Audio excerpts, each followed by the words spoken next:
Mag-umpisa po muna tayo dito po kay Mirasol. So nananatili pa rin naman yung kanyang tropical depression category. At ito po nakita natin, ito ay nakalabas na ng ating kalupaan at ito ay over the coastal waters na ng Pagudpud, Ilocos Norte. May taglay na lakas na hangin na 55 kilometers per hour at pagbugso na umaabot ng 75 kilometers per hour.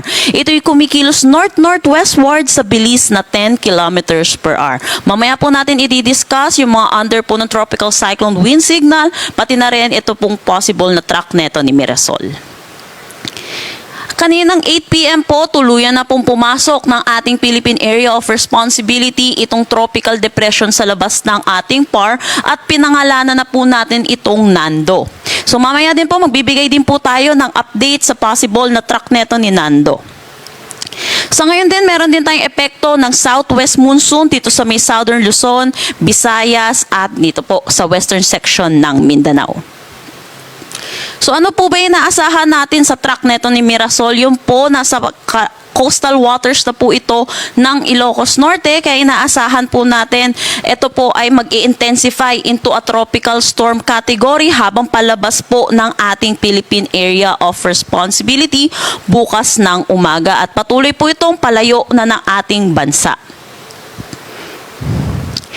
Under pa rin po ng tropical cyclone wind signal number 1 dulot netong si Mirasol ay dito sa may Batanes, Cagayan kasama na ang Babuyan Islands, northern portion ng Isabela, Apayao, Abra, Kalinga, Mountain Province, eastern at northern portion ng Ifugao, Ilocos Norte at northern at central portions ng Ilocos.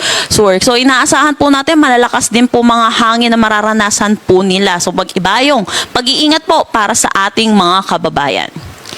Para naman sa magiging ulan na dala neto ni Mirasol, inaasahan po natin ngayong gabi hanggang bukas ng gabi ay 50 to 100 millimeters of rain dito pa rin sa may Ilocos Sur, Ilocos Norte, Abra, Apayao, Kalinga, Cagayan at Isabela. So iba yung pag-iingat po para sa ating mga kababayan sa mga posibilidad po ng mga pagbaha at mga pagguho ng lupa. So update na po tayo, dito po tayo sa next nating bagyo na si Nando. Nananatili naman po siya may tropical depression category. At kaninang 10 p.m. huli itong namataan sa line 1,140 kilometers east ng southeastern Luzon. May taglay na lakas na hangin na 55 kilometers per hour at pagbugso na umaabot ng 70 kilometers per hour. Ito'y kumikilos west-northwestward sa bilis na 15 kilometers per hour.